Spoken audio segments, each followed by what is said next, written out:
Use lime and sand treatment. Effective sun exposure. Expose it to strong sunlight and apply heavy irrigation. Use strong ventilation to solve the problem. Rotary tillage can also help. Another issue is springtails. The greenhouse must be kept clean.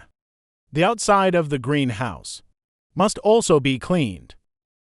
All the debris outside. Do you have to do it too? That dirty thing outside the shed. Right. Outside the shed. Even areas farther away from the walls must be cleaned.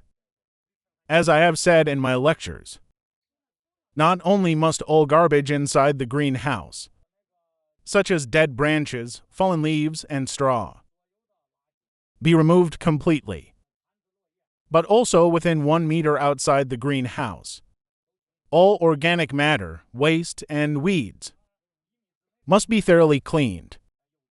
Pesticides should also be sprayed outside the greenhouse.